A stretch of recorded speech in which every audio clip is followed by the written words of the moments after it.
Hello, hello, and welcome to Lydia's Book Club. Hello, book lovers and English learners. Welcome to our January and February live read along. I'm Lydia Bureau, I'm an English teacher in France and also the founder of Lydia's Book Club, a book club for learners of English. In this book club, I host live readings and discussion workshops on adaptations of classics of literature and contemporary novels in their original text. I also tend to prioritize books that are written by women, and each month we read and explore a different book for all levels of English. Each week I host several reading session live on Instagram and on Zoom for free. So to be able to attend those live readings, you just need to subscribe to the newsletter to get your free link. You can find the link in the description of this video. And 3 times a month, we meet with the members of the book club in the live discussion workshop to discuss the chapters read over the week. This way, members can improve their speaking and critical thinking skills and be part of a beautiful community of book lovers, share their thoughts on the book, and decide on the next books to read as well. So for the next 2 months, we are going to read It Ends With Us by Colleen Hoover. It was published in 2016, and if you want to know more about the novel and Colleen Hoover's work, I invite you to listen to the podcast episode 29 called so the podcast is called Read in English, and the episode is called An Introduction to Colleen Hoover, and It Ends With Us. And the podcast is available on YouTube here and also on Spotify, if you didn't know. So today is our fourth live reading session, and we are going to read chapter 4, 5, and 6. So we're going to read 3 chapters today. It's going to be a busy reading session today. And if you want to attend, so this Saturday, sorry, if I don't explain. So this Saturday, I will host the second live workshop, live discussion workshop to talk about chapters 3 to 7. So chapter 3 was read, so I read it last Saturday, and today and tomorrow we're going to read up to chapter 7. So if you want to attend this live discussion workshop, you can still be part of it, although we've done already one live discussion workshop, but it's fine. You can catch up, no worries. So you can join the book club and subscribe to the book club by clicking on the link in the description. You just go to lydiasbookclub.com and you click on join the book club. And on the website, you will find on the subscribing page, you will find all the dates of the upcoming live reading sessions and workshops. Today I did it at a different time. So usually I try to stick to the plan as much as I can, to the schedule as much as I can. But life happens, and sometimes I have commitments to other things and to work and stuff. So, for example, today I was meant to do it at 2 o'clock, and it's 3:30, and I started at 3:30-ish. So, if you want to make sure that you are joining at the right time for the live readings, you can just check in my stories or on my Instagram story to check whether I changed the time or not. But you can always join or send me a message. Just DM me to be sure what time we're doing the live reading this day on a particular day. Yeah. If you want to make sure that if you want uh, to to be there for the live reading, to make sure that you're at the right time. So I really encourage you to sign up to the book club, to be able to, it's really the best way for you to improve. It will be the best way for you to improve your reading and speaking skills in English, as I'll be asking you questions. It's mainly you during the live discussion workshop. It's mainly you who is going to share your thoughts and develop your speaking skills. So I really encourage you to take part of the live workshop sessions. And also, it's a great opportunity to meet the other book members. So it's much more enjoyable than during the live reading session. We don't really have the time to have a chat.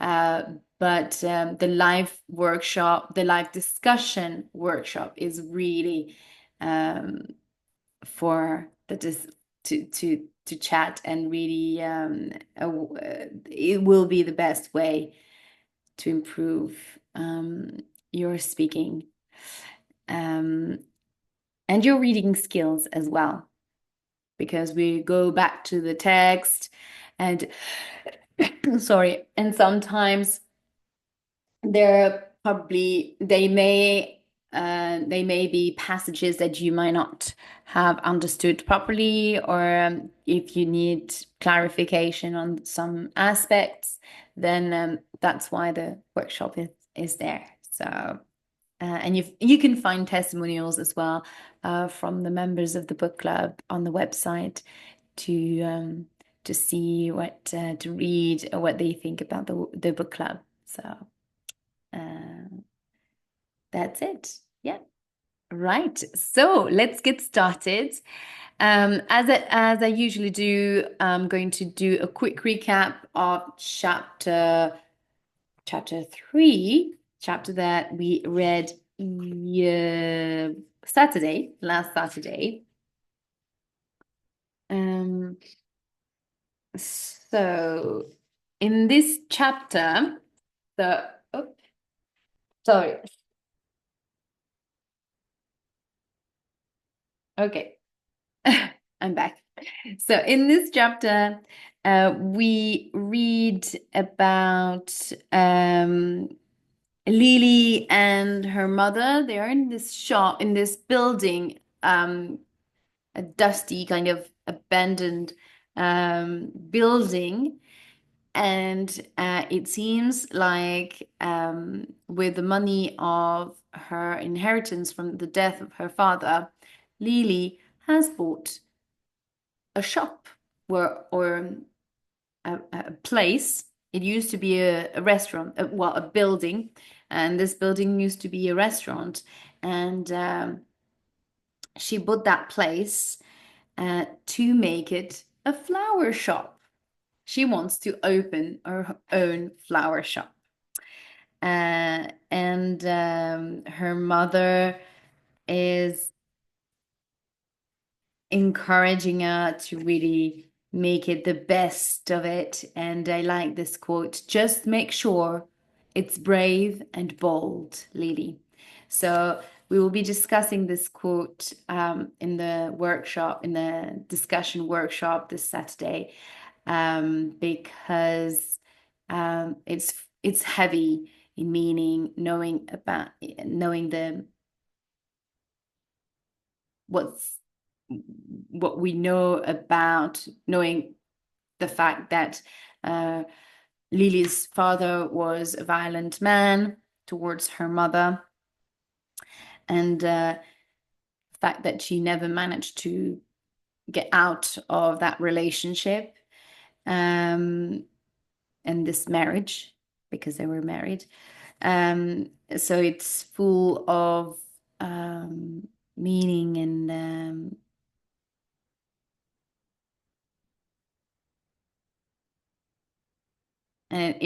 it's going to be interesting to know how you interpret this quote.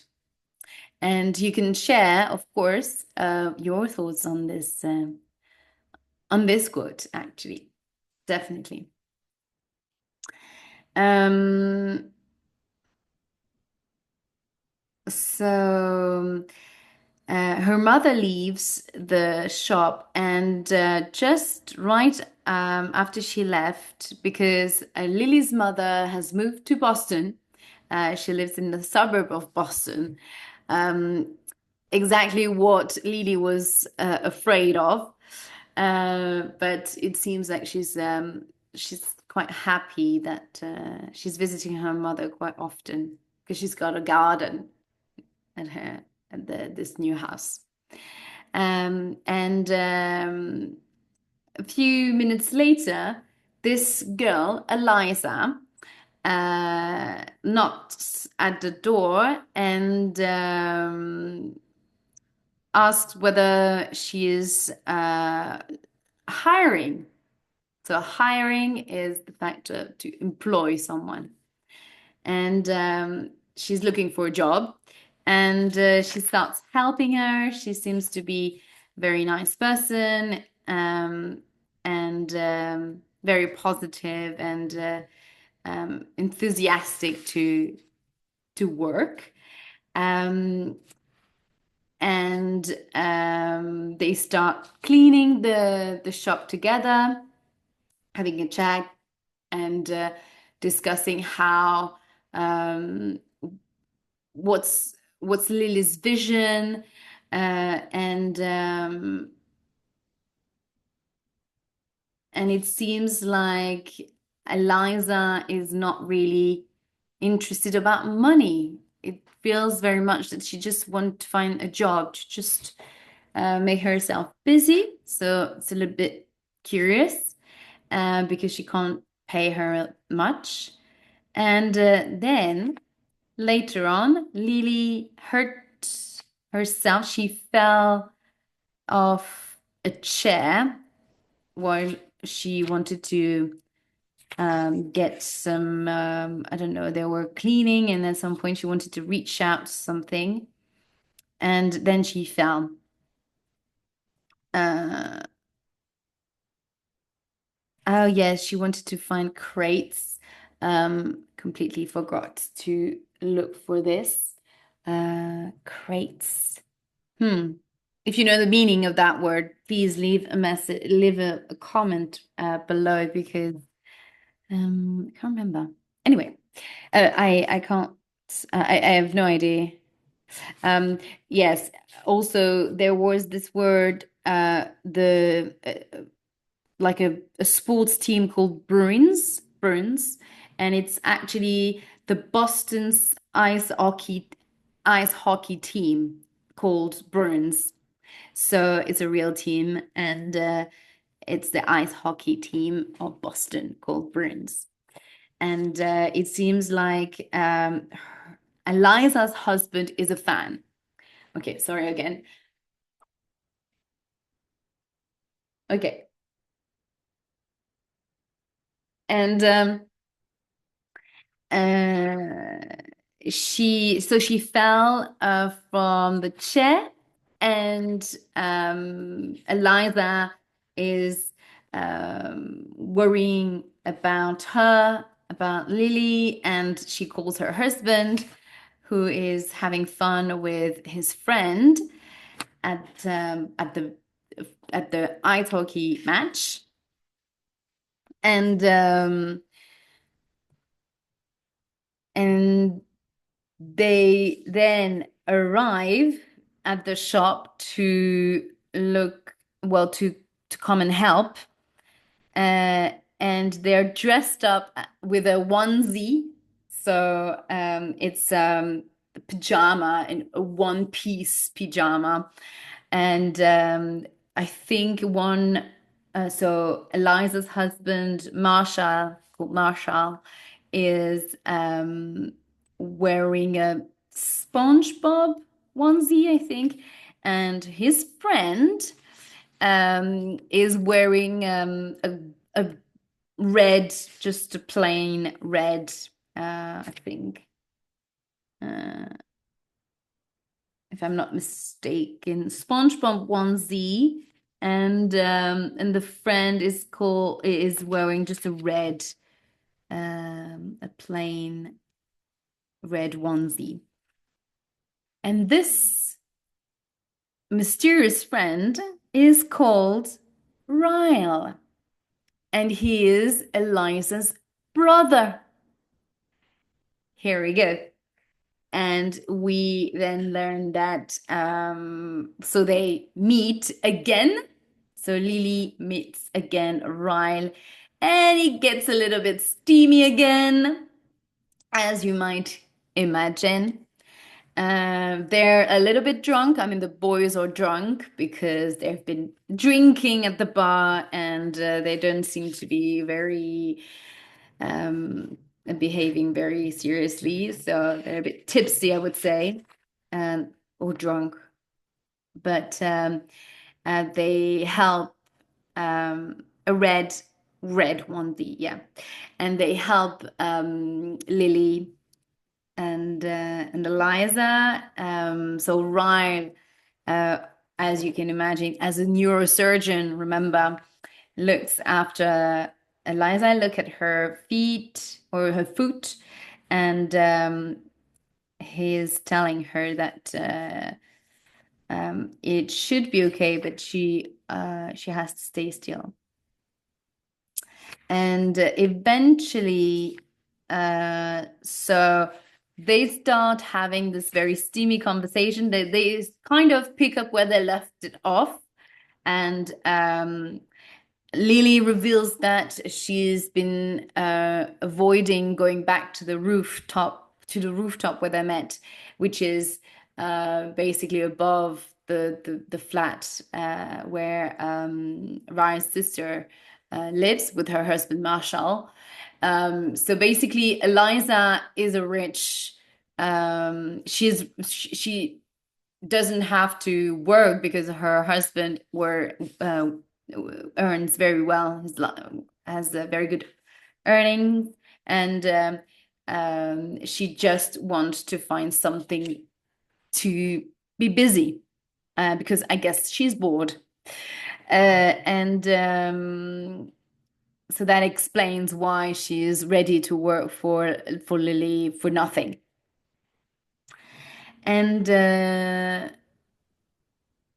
Lily reveals that she's been avoiding going back to the rooftop because she was scared to meet him, because she's been thinking of him, and he reveals that, and Ryle, being flattered as well, starts saying that he's been thinking of her as well, and that he still wants to fuck her. Very, very, I would say, very subtle. And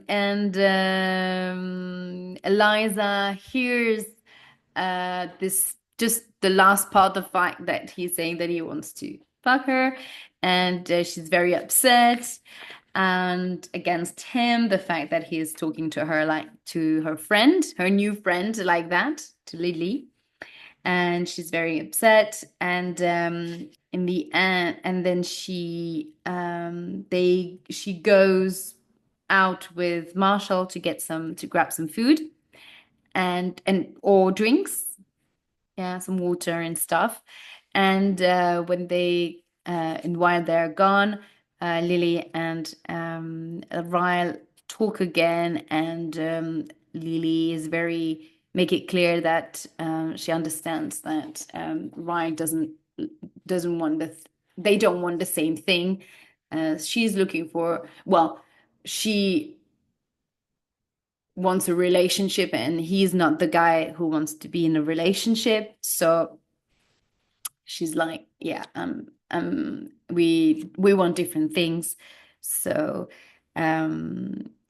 we should avoid seeing each other as much as we can. And Ryle sort of agree with that. And then Lily managed to go back to her car uh, with the help and with Eliza in it as well. Eliza suggests that Ryle should could go with her to go home or to go to the hospital. I can't remember where she's heading to. Um, but Ryle kind of find an excuse saying that he's drunk and that he shouldn't drive. So instead, Lily, or is it Eliza driving? No, I think you could at least help her home. And yeah, she's so Lily goes back home and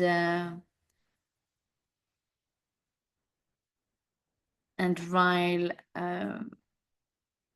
stays with Marshall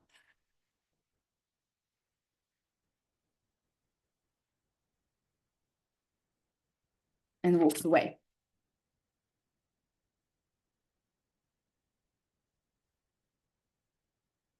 And Eliza feels very ashamed of her brother's behavior.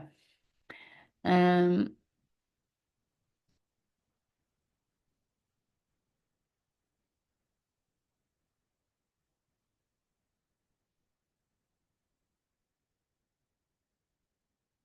yeah, and Lily goes home. That's right. Right. So that's the end of chapter 3. Now let's read chapter 4. Okay. It takes me half an hour to make it from my car to my apartment. Oh, it takes me half an hour to make it from my car to my apartment. I called Lucy twice. So Lucy, remember, is her roommate. They don't really, they're not very close. I called Lucy twice to see if she could help me, but she didn't answer her phone. When I make it inside my apartment, I'm a little irritated to see her lying on the couch with the phone to her ear. I slam out from I slam our front door behind me and she glances up. What happened to you? She asks. I use the wall for support that I hope towards the hallway. Sprained my ankle. When I make it to my bedroom door, she yells, Sorry, I didn't answer the phone. I'm talking to Alex. I was gonna call you back. And so Alex is the boyfriend. It's fine. I holler back at her and then slam my bedroom door shut. I go to the bathroom and find some old pain pills I had stuffed into a cabinet. I swallow 2 of them and then fall onto my bed and stare up at the ceiling. I didn't believe I'll be stuck in this apartment for an entire week. I grab my phone and text my mother. Sprained my ankle, I'm fine, but I can send you a list of things to grab for me at the store. But can I send to you a list of things to grab for me at the store? I dropped my phone onto my bed, and for the first time since she moved here, I'm thankful for my mother. I'm thankful my mother lives fairly close to me. It actually hasn't been that bad.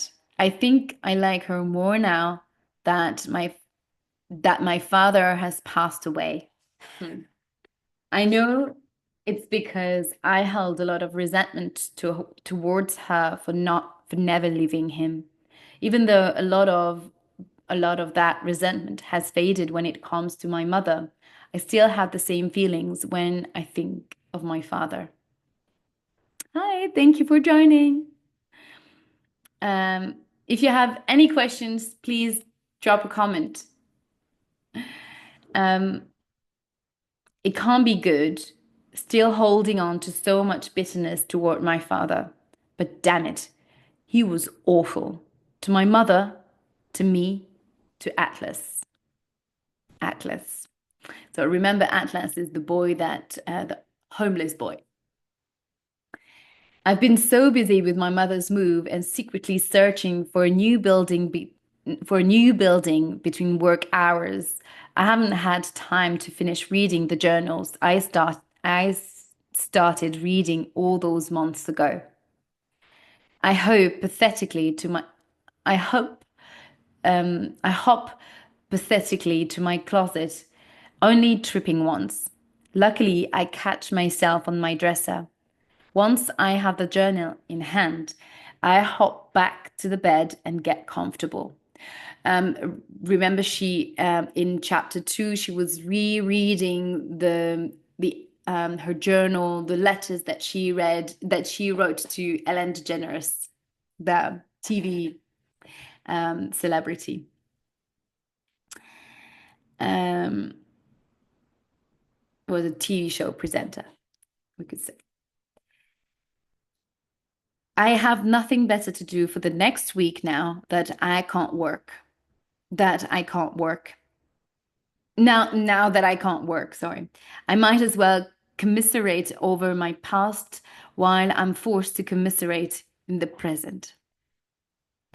Dear Ellen, so this is a letter that she reads.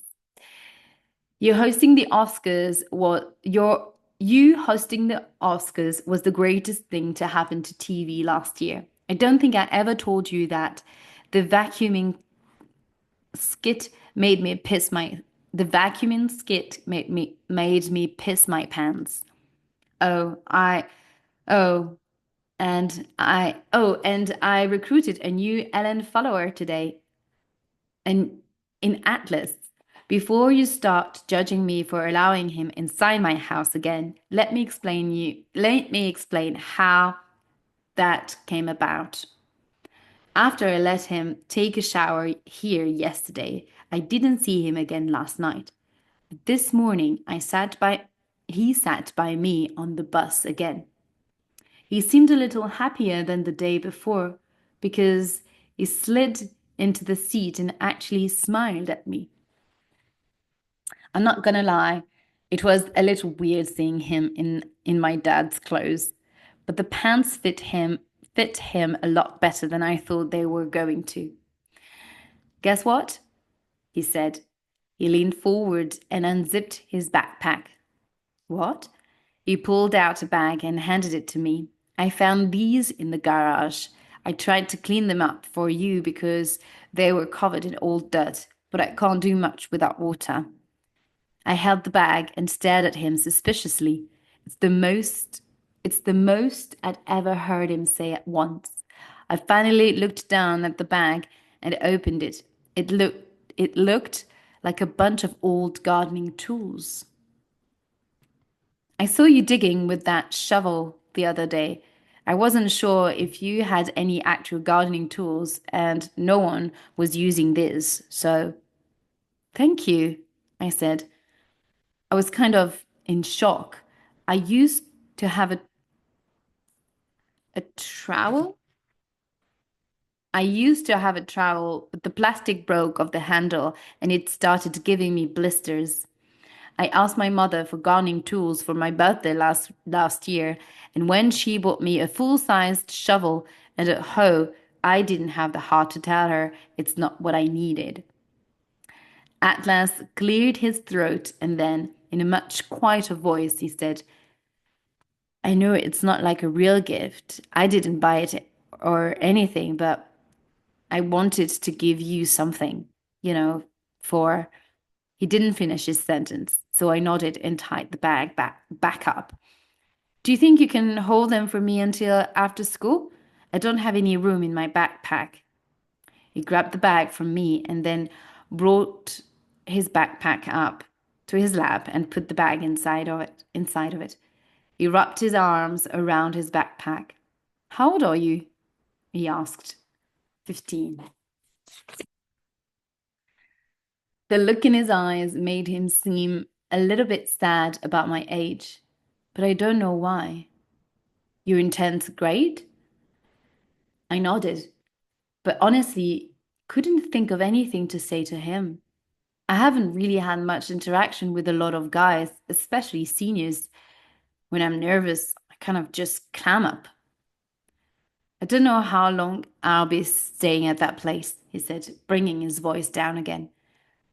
But if you ever need help with gardening or anything after school, it's not like I have much going on here. I have much going on there, being as though I have no electricity.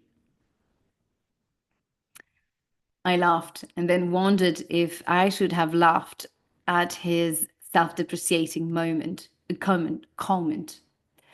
We spent the rest of the bus ride talking about you, Ellen. He made, when he made that comment about being bored, I asked him if he ever watched your show. He said he'd like to because he thinks you're funny, but a TV would require electricity. Another comment I wasn't sure if I should have laughed at. I told him he could watch your show with me after school. I always record it on the DVR and I watch it while I do my chores. I figured I could just keep the front door dead bolted, and if my parents go home early, I just have Atlas run out the back door. I didn't see him again until the ride home today. He didn't sit by me this time because Catty got on the bus before him and sat next to me.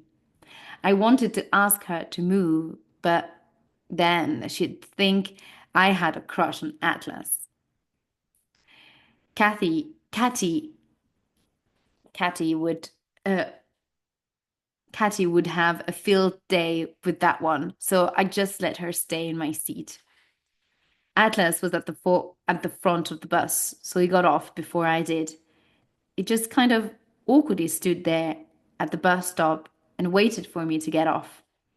When I did, he opened his backpack and handed handed me the bag of tools. He didn't say anything about my invitation to watch TV from earlier this morning, so I just acted like it was a given. Come on, I told him.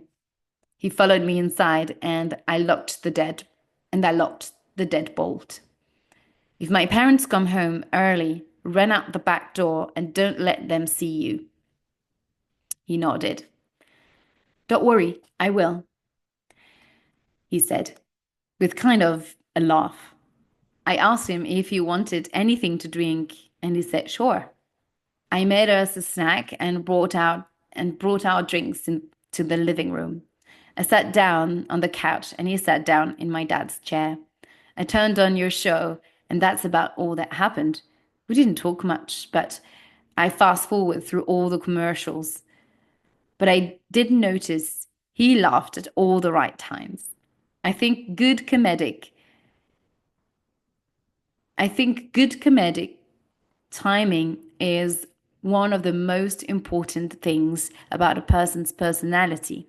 Every time he laughed at your jokes, it made me feel better about sneaking him into my house. I don't know why.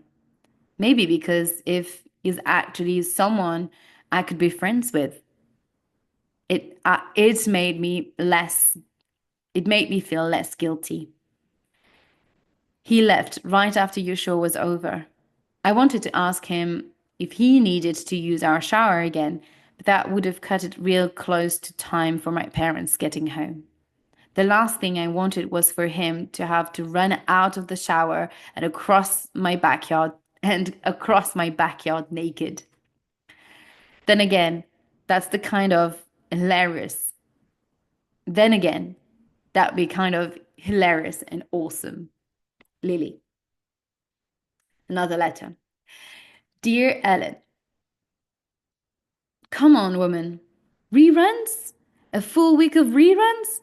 I get that you need time off, but let me make a suggestion. Instead of recording one show a day, you should record two. That way, you get twice as much done in half the time and will never have to sit through reruns. So, a rerun is a show that was already aired and they replay again. They broadcast the same show again, like a replay in a way. I say we because I'm referring to Atlas and me. He's be he's become my regular Ellen watching partner. I think he might love you as much as I do, but I'll never tell him I write to you on a daily basis. That might seem a little too fangirl. He's been living in that house for 2 weeks now. He's taken a few more showers at my house and I give him food every time he visits. I even wash his clothes for him while he's here after school. He keeps apologizing to me like he's a burden. But honestly, I love it. It keeps my mind off things, and I actually look forward to spending time with him after school every day.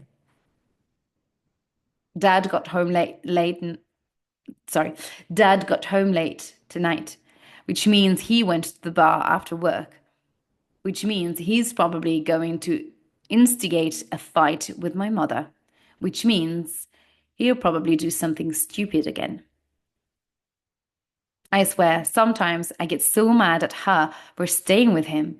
I know I'm only 15 and probably don't understand all the reasons she chooses to stay, but I refuse to let her use me as her excuse. I don't care if she's too poor to live him, and we'd have to move into a crappy apartment and eat ramen noodles until I graduate. That will be better than this. I can hear him yelling at her right now. Sometimes, when he gets like this, I walk into the living room hoping it'll calm him down. Doesn't like it to. He doesn't like to hit her when I'm in the room. Maybe I should go try that. Lily. Dear Ellen, if I had access to a gun or knife right now, I'd kill him. As soon as I walked into the living room, I saw him push her down. They were standing in the kitchen, and she grabbed his arm, trying to calm him down. And he backhanded her and knocked her straight to the floor. I'm pretty sure he was about to kick her, but he saw me walk into the living room and he stopped. He muted something under his breath to her and then walked to their bedroom and slammed the door. I rushed to the kitchen and tried to help her, but she never wants me to see her like this. She waved me away and said, I'm fine, Lily, I'm fine. We just got into a stupid fight. She was crying and could already see the redness, and I could already see the redness on her cheek from where he hit her. When I walked closer to her, wanting to make sure she was okay, she turned her back to me and gripped the counter. I said, I'm fine. Lily, go back to your room. I ran back down the hallway, but I didn't go back to my room. I ran straight out the back door and across the backyard. I was so mad at her for being short with me.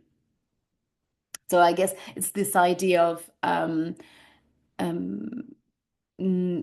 mother not wanting to tell her what was going on. I guess to be short with someone, yeah. Not really. I think it's the first time I've read it. I didn't even want to be in the same house as either of them, and even thought it was dark already. I went over to the house Atlas was staying in, and I knocked on the door. I could hear him moving inside, like he accidentally knocked something over. It's me, Lily, I whispered. A few seconds later, the back door opened and he looked behind me, then to the left and right of me. It wasn't until he looked at my face that he saw I was crying. You okay? He asked, stepping outside. I used my shirt to wipe away my tears and noticed he came outside instead of inviting me in. I sat down on the porch step, and he sat down next to me. I'm fine, I said. I'm just mad. Sometimes I cry when I get mad. He reached over and tucked my chair behind my ear and tucked my hair, sorry, and tucked my hair behind my ear. I liked it when he did that, and I suddenly wasn't nearly as mad anymore. That he put his arm around me and pulled me to him so that my head was resting on his shoulder. I don't know how he calmed me. He calmed me. I don't know how he calmed me down without even talking, but he did. Some people just have a calming presence about them, and he is one of those people, completely opposite of my father.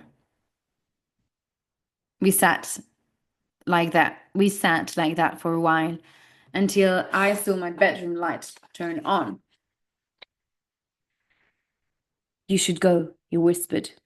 We could we could both see we could both see my mum standing in my bedroom looking for me.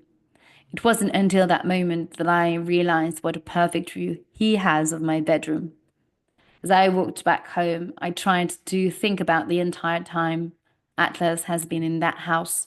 I tried to recall if I'd walked around after dark with the light on at night.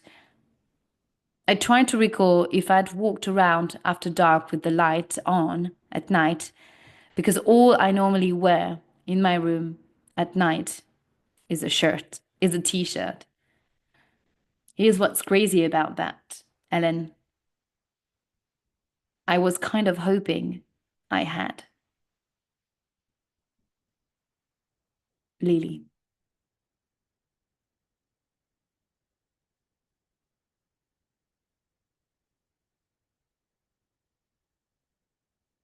Mhm. So here she's kind of fantasizing at the idea that Atlas would see her kind of not, well, half naked, sort of, with just a t-shirt. Teenage hormones.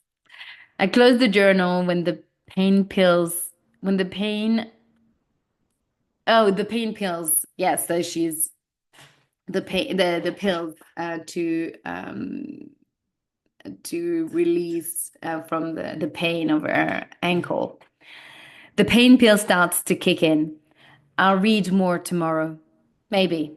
Reading about the things my dad used to do to my mom kind of puts me in the bad mood. Reading about Atlas kind of puts me in the sad mood. I try to fall asleep and think about Ryle, but the whole situation with him kind of makes me mad and sad.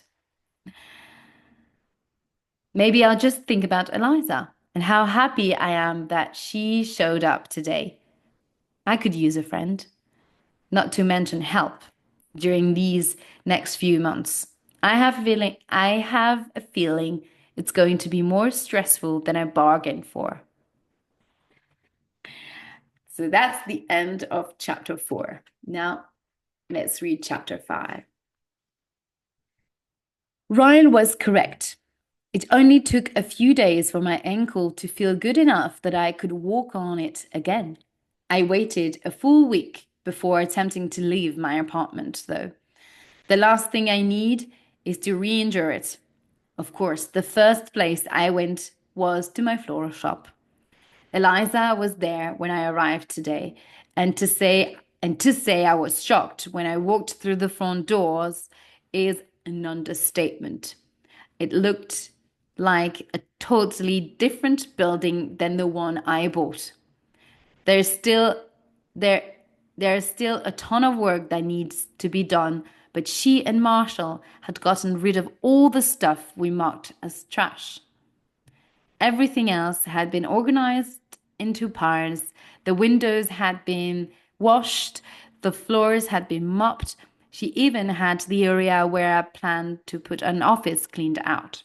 I helped her for a few hours today, but she wouldn't let me do much that required walking at first. So I mostly drew out plans for the store.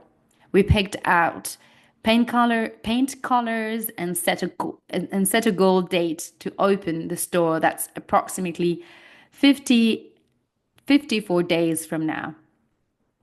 After she left, I spent the next few hours doing all the stuff she wouldn't let me do while she was there.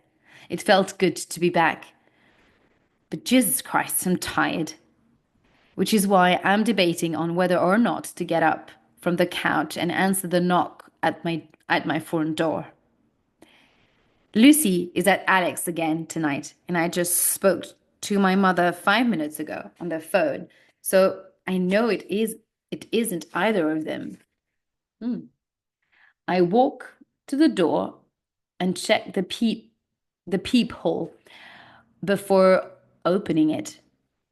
I don't recognize him at first because his head is down, but then he looks up and to the right and my but then he looks up and to the right and my heart freaks the hell out of me. Who do you think this is? What is he doing here? Ryle knocks again. And I try to brush my hair out of my face and smooth it down with my hands, but it's a lost cause. I worked my ass off today and I look like shit. So unless I have half an hour to take a shower, put on makeup and throw on clothes before I open the door, he'll pretty much have to deal with me as is. I open the door and his immediate reaction confuses me. Jesus Christ, he says, dropping his head against my door frame. He's panting like he's been working out, and that's when I notice that he doesn't look to be any more rested or clean than I am. He's got a couple of days worth of stubble in his face, something I've never seen on him before. And his hair isn't styled like it usually is. It's like erratic, like the look in his eye. Do you have any idea how many doors I've knocked on to find you? I shake my head, sorry. I shake my head because I don't. But now that he mentions it, how in the hell does he know where I live? 29, he says.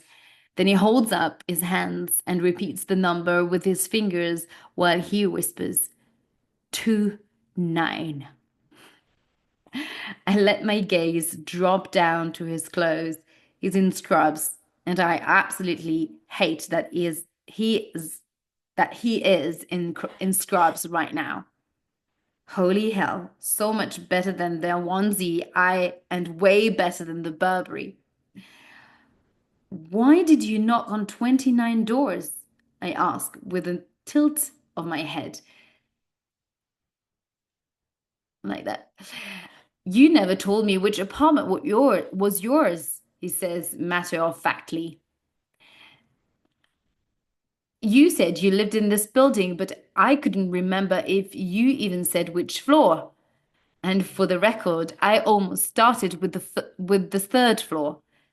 I would have been here an hour ago if I went with my gut instinct.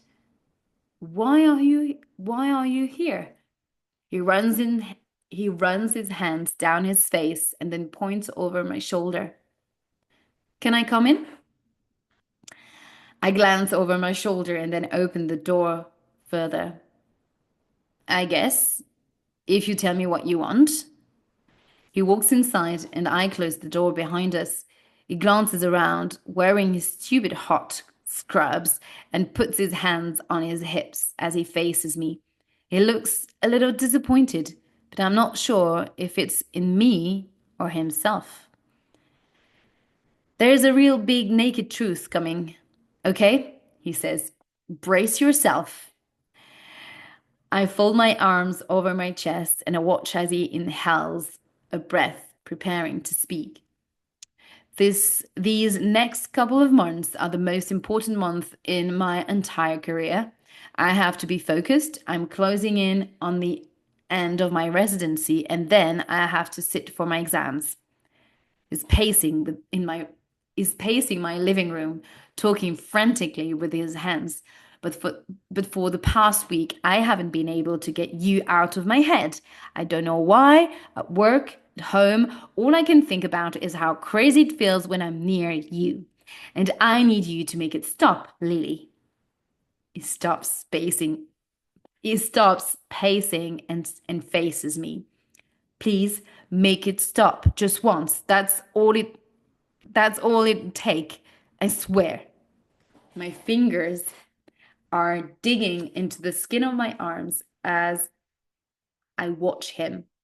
He's still panting a little, and his eyes are still frantic, but he's looking at me pleadingly. When is the last time you've had sleep? I ask him. He rolls his eyes like he's frustrated that I'm not getting it. I just got off 48 hours shift, he says dismissively. Focus, Lily. I nod and replay his words in my head. If I didn't know better, I'd almost think he was. I inhale.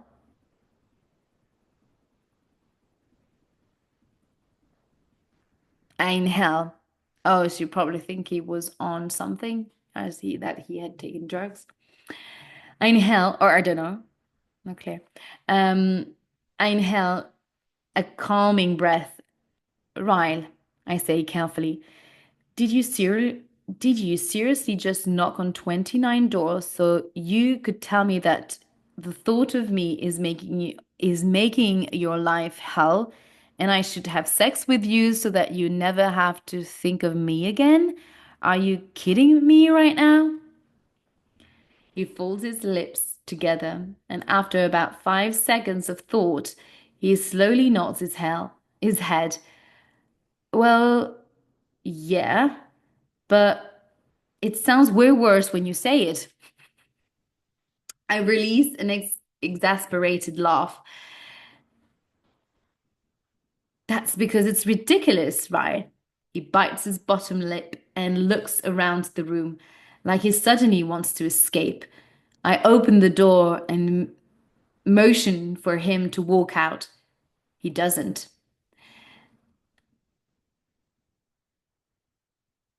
His eyes fall to my foot.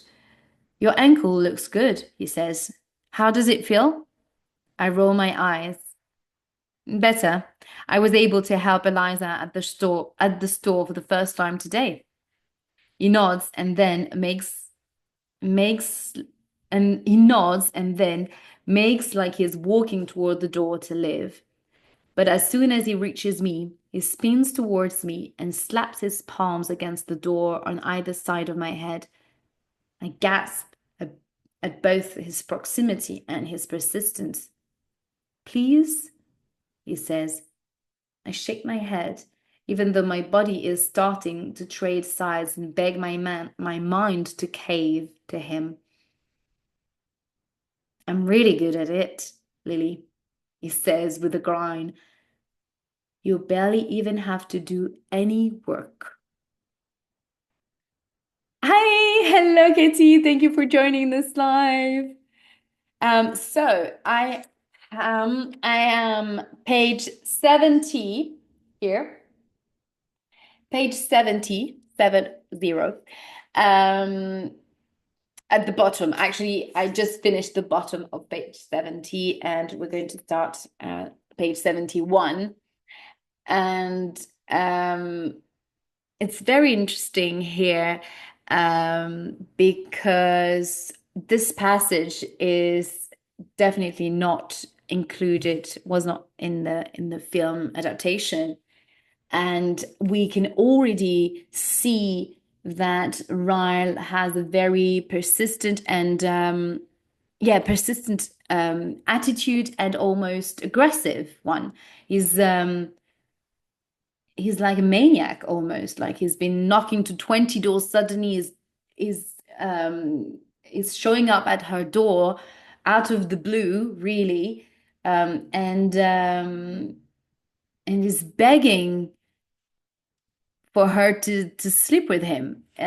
So and it's a little bit when he said please, and then I'm really good at when he said please, it's a little bit pathetic, we could say, but also I'm really good at it. You barely have even have to do any work. What is so I would like to know what's your feeling um about that. Oh yeah, sorry. Give me 1 second. I think the light is on in the yeah. Didn't know how to close it on. So it almost feels like he is um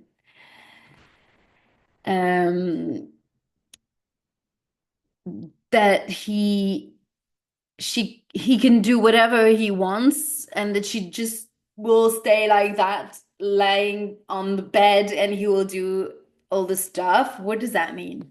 You see, what to me is kind of shocking what he's saying here, and I guess um this is not something that is completely made up. You have men who have been saying this kind of things to women.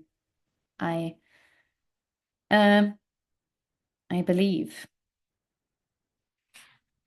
Well, I never had this experience, but yeah, uh, yeah, I guess.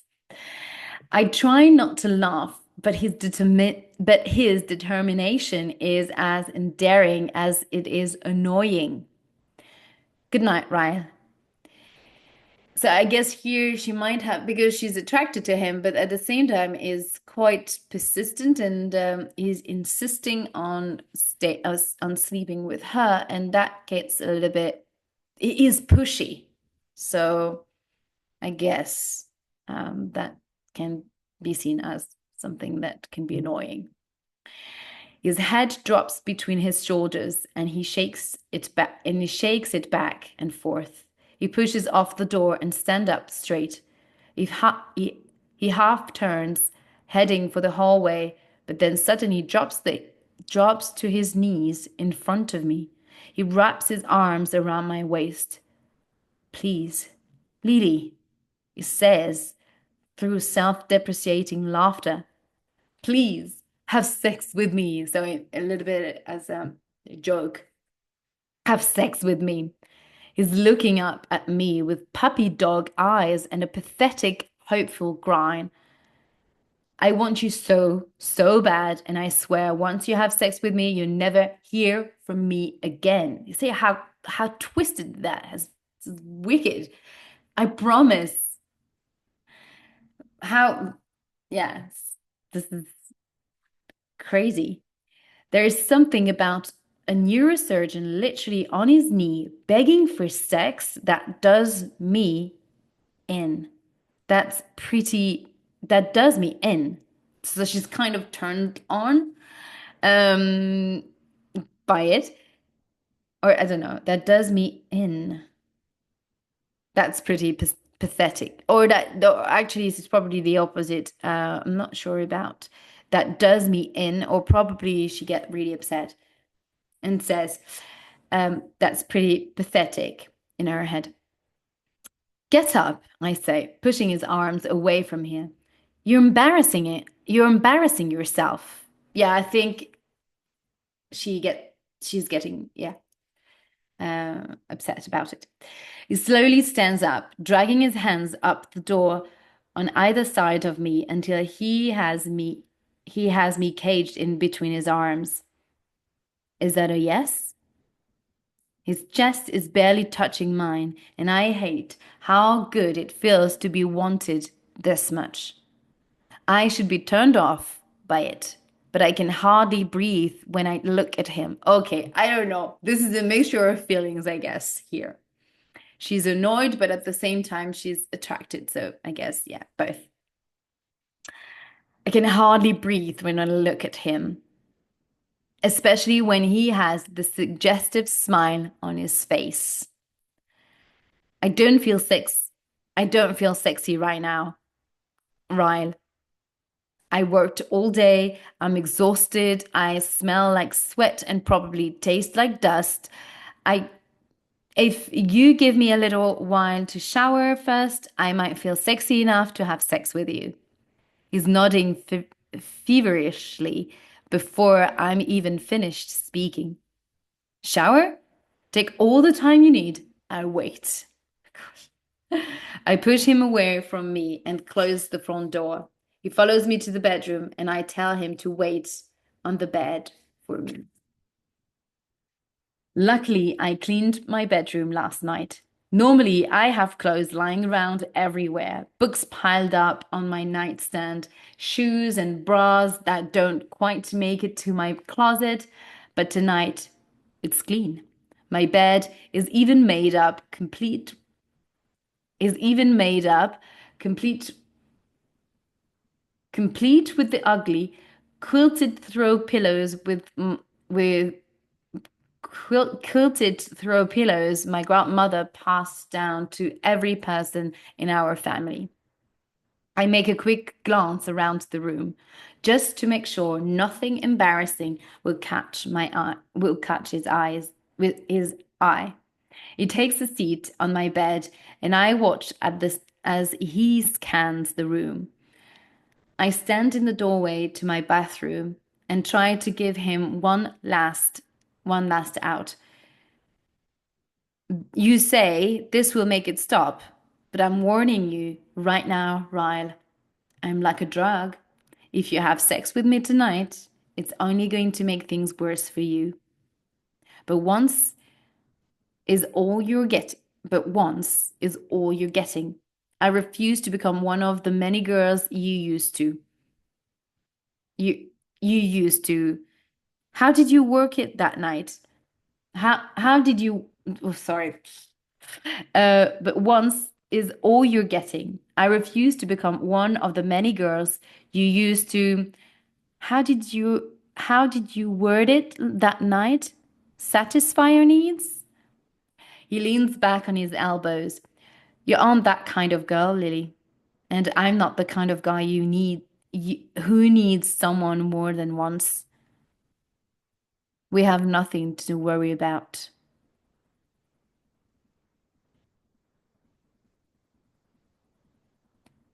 Hmm.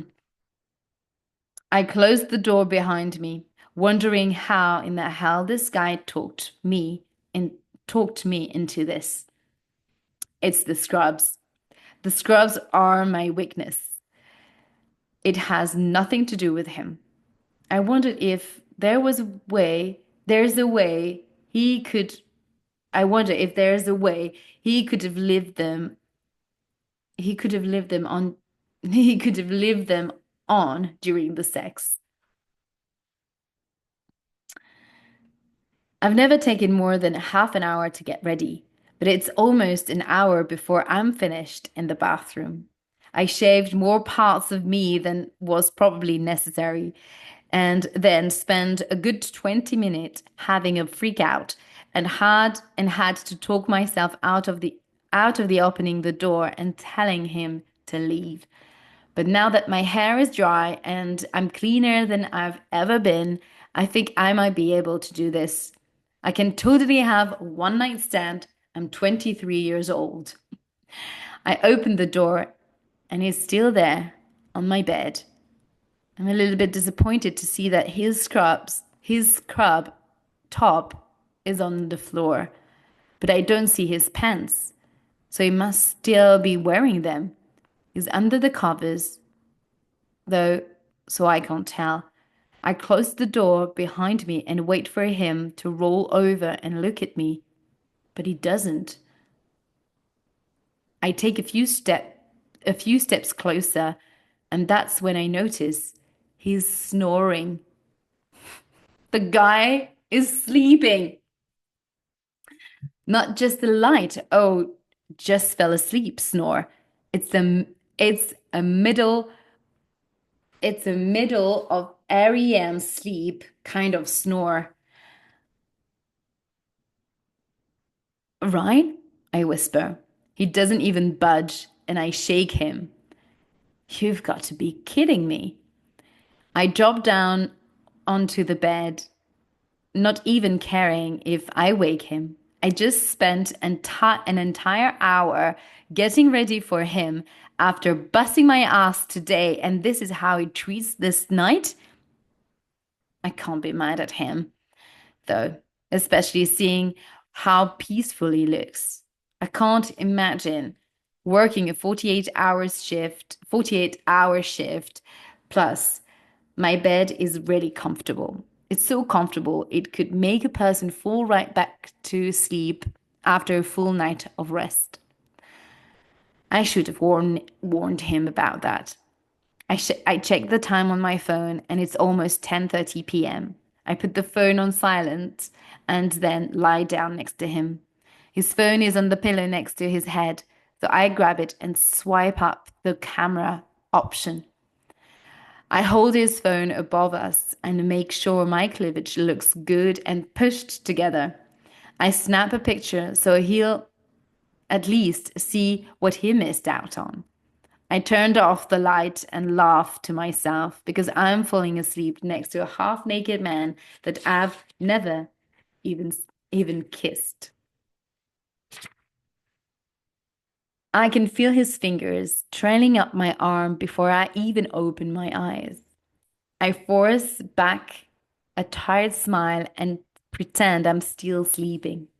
His fingers trail over my shoulder and stop at my collarbone, just before they reach my neck. I have a small tattoo there that I got in college. It's a simple outline of a heart that's slightly open at the top. I can feel his fingers circle around the tattoo, and then he leans forward and presses his lips against it. I squeeze my eyes shut even tighter. Lily, he whispers, wrapping an arm around my waist. I moan a little, trying to wake up, and then roll onto my back so that I can look up at him. When I open my eyes, he's staring down at me. I can tell by the way his I can tell by the way the sunlight shines through my windows and across his face that it's not even 7 a.m. yet. I'm the most despicable man you've ever met. Am I right? Am I right? I laugh and nod a little. Pretty damn close. He smiles and then brushes my hair off my face. He leans forward and presses his lips to my forehead, and I hate that he just did that. Now, I'll be the one plagued with sleepless nights because I want to put this memory on repeat. I have to go, he says. I'm really late, one, I'm, one, I'm sorry. Two, I'll never do this again. This is the last you hear from me, I promise. And three, I'm really sorry. You have no idea. I force a smile, but I want to frown because I absolutely hated his number two. I actually don't mind if he tries this again. And then I remind myself that we want two different things from life. And it's good that he fell asleep. And it's good that he fell asleep and we never even kissed because if I would have had sex with him while he was wearing scrubs, I would have been the one showing up at his door on my knee begging for more. This is good. Rip the band-aid off and let him leave. Have a nice life, Ryan. I wish you all the success in the world. He doesn't respond to my goodbye. He silently stares down at me with somewhat of a frown and then says, "Yeah, you too, Lily." Then he rolls away from me and stands up. I can't even look at him right now, so I roll onto my side so that my back is to him. I listen as he puts his shoes on and then reaches for his phone. There's a long pause before he moves again, and I know it's because he was staring at me. I squeeze my eyes shut until I hear the slam of the front door. My face immediately grows warm, and I refuse to allow myself to mope. I force myself off the bed. I have work to do. I can't be upset that I'm not enough to make a guy want to remap all of his life goals. Besides, I have my own life goals to worry about now, and I'm really excited about them. So much so that I really don't have time for a guy in my life anyway. No time. Nope. Busy girl here. I'm a brave and bold businesswoman with zero fucks to give for men in scrubs. Right? That's the end of chapter 5. And I think this is where you stopped, Kitty. So here's chapter 6. Let's go. Right. Let's have a sip of, oh my gosh, I had infusion here. Some tea and some infusion, sorry. And I didn't even drink it. Oh, there's this cold now. It's this, never mind. Too late. Okay. Chapter 6. It's been 53 days since Ryle walked out of my apartment that morning. 50, oh, wait, it's been 53 days since Ryle walked out of my apartment that morning. Okay, so about a month and a half that she hasn't heard of him. Which means it's been 53 days that since I've heard from him. But that's okay because the last 53 days I've been too busy to really give him much thought as I prepared for this moment. Ready? Eliza says. I nod, and she flips the sign to open, and we both hug and squeal like little kids. We rush around the counter and wait for our first customer. It's a soft opening. It's a soft opening, so I haven't really done a marketing push yet, but we just want to make sure there aren't any kinks before our grand opening. It's really pretty in here, Eliza says, admiring our hard work. I look around us, bursting with pride. Of course, I want to succeed, but at this point, I'm not even sure if that matters. I had a dream, and I busted my ass to make it come true. Whatever happens after today is just icing on the cake. It smells so good in here, I say. I love this smell. I don't know if we'll get any customers today, but we're both acting like this is the best thing that's ever happened to us. So I don't think that matters. Besides, Marshall will come in at some point today, and my mother will come in after she gets off. Marshall, yeah, will come in at this point today, and my mother will come in after she gets off work. That's 2 customers for sure. That's plenty. Eliza squeezes my arm when the front door begins to open. I suddenly grow a little panicked because what if something goes wrong? And then I do panic because something just went wrong. Terribly wrong. My very first customer is none other than Ryle Kincaid. He is back again, baby. Okay. He stops when the door closes behind him and he looks around in awe. What? He says, turning in a circle. How in the... He looks over at me and Eliza. This is incredible. It doesn't even look like the same building. Okay, maybe I'm fine with him being the first customer. It takes him a few minutes to actually make it to the counter because he can't stop touching things and looking at things. When he finally does reach us, Eliza runs around the counter and hugs him. Isn't it beautiful? She says. She waves her hand in my direction. It was all her idea, all of it. I just helped with the dirty work. Ryan laughs. I found it hard to believe that your Pinterest skills didn't play a little part. I nod. She's being modest. Her skills were half of what brought this vision to life. Ryan smiles at me, and it might as well have been a knife to the chest because, ouch. He slaps his hands on the counter and says, am I the first official customer? Eliza hands Eliza hands him one of our flyers. You have to actually buy something to be considered a customer. Rye glances over the flyer and then sets it back down on the counter. He walks to one of the displays and grabs a vase full of purple lilies. I want these, he says, setting them on the counter. I smile, wondering if he realizes he's just picked lilies.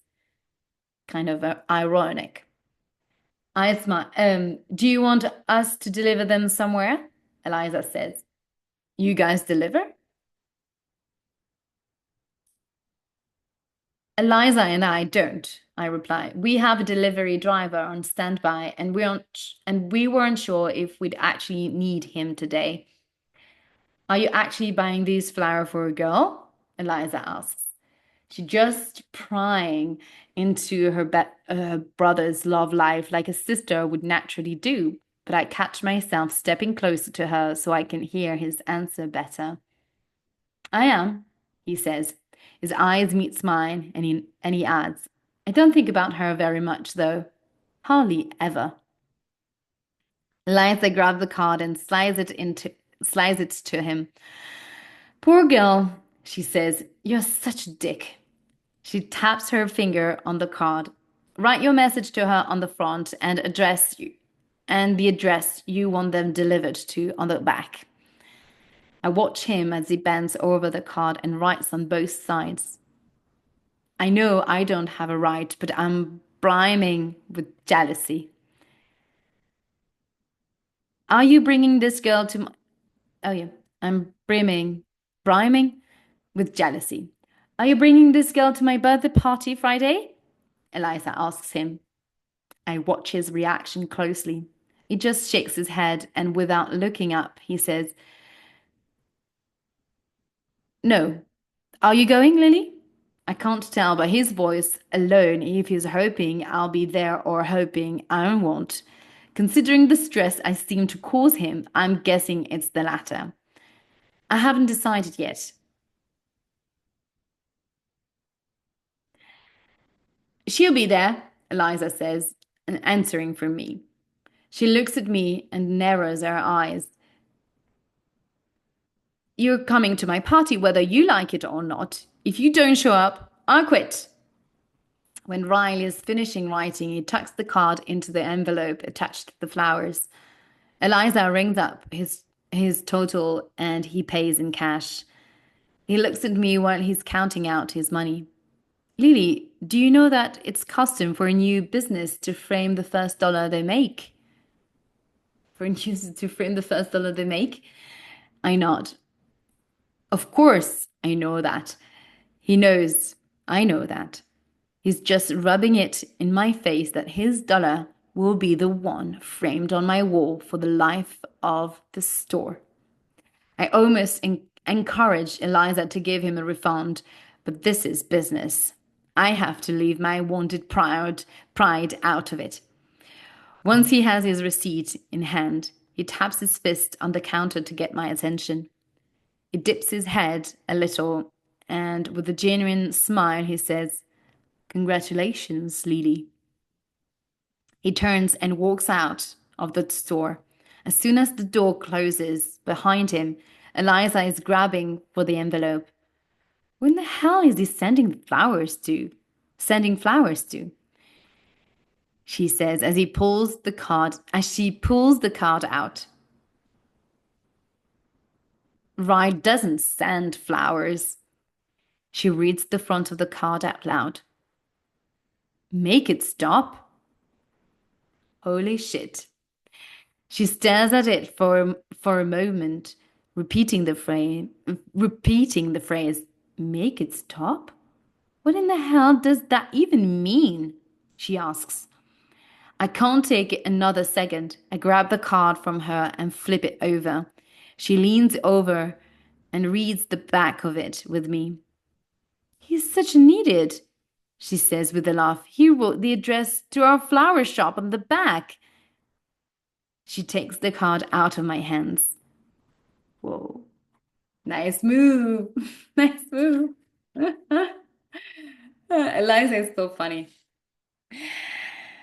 Rye just bought me flowers. Not just any flower. He bought me a bouquet of lilies. Eliza picks up her phone. I text him and tell him he screwed up. She shoots him a text and then laughs as she stares at the flowers. How can a neurosurgeon be such an idiot? I can't stop grinding. I'm relieved she is staring at the flowers and not at me, or she may put two and two together. So put two and two is means that it's an idiom saying that she kind of she would understand the whole thing between Ryle and Lily. Um, I she would put two and two together. I keep them. I'll keep them in my office until we figure out where. I'll keep it. Okay. So she says, I'll keep them in my office until we figure out where he intended for them to go. I scoop up the vase and whisk away my flowers. And that's the end of chapter 6. And the end of our reading session for today. So I hope you enjoyed this live reading, whether you are live or whether you're watching this on replay on YouTube. I hope that you will be able to attend our live discussion workshop this Saturday morning. You just need to subscribe to the book club to be able to attend this discussion and share your thoughts about the chapters that we read, and the book as well, the characters. I really look forward to our discussion. I wish you a beautiful rest of the day, and I will see you tomorrow at 6:30 p.m. Central European time. So you can either follow this live on Instagram or via Zoom. And just with the link, once you subscribe to the newsletter, you will have access, you will get the Zoom link, and you can join at 6:30 p.m. And it's going to be our next live read along session. It will be session 5, and we will read chapter 7. Bye.